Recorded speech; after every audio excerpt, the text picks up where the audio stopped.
Hello there, folks. I'm Dan Brown from sortofinteresting.com, and today you're joining me on my dad's bike as we have just basically let ourselves into his house and hopped on it to ride off into the beautiful countryside around Marford. And this is another 3 minute video where it's a totally uncut clip, so it's just the actual recording basically. I just tried to stop it looking so washed out and grey. It's an old GoPro that we're recording with now. I should really look into upgrading, but it's not too bad an end result. But that's all distractions. What I wanted to show you with this video is the sort of thing I often talk about with these little rural places and towns and villages in this Welsh to English border area, where you can see we're currently just cycling through totally normal little urban areas, and everything's as simple and as basically calm and quiet as you expect. Yet, in a matter of seconds, we're literally going to be effectively in the middle of nowhere, I suppose.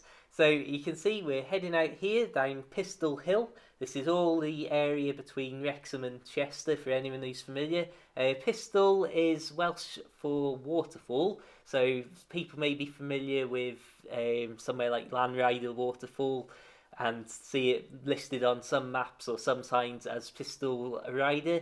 So again, pronunciation, that's how it's always been known as far as I'm aware. I know it's probably almost certainly not the correct Welsh pronunciation, but it's just what people call it, and that's good enough for me.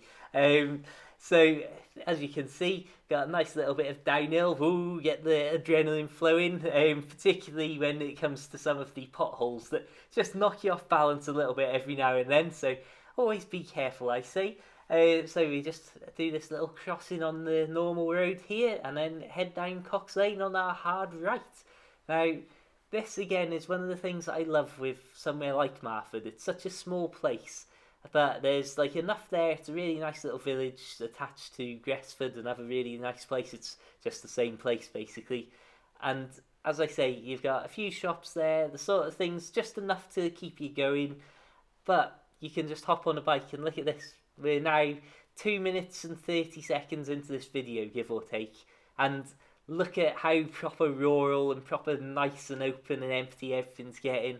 This is, as I say, this is why I've always felt so lucky over the last sort of decade, 15 years, growing up in these sort of places like here on the very edge of Wales. Anyway, thank you so much for tuning in. As always, check out my other videos for loads from the great outdoors. Feel free to check the links in the description. You'll find my short books about living on a boat and all sorts of stuff like that. But until the next time, keep it bike worthy, keep it interesting, have a fantastic day, and of course, farewell.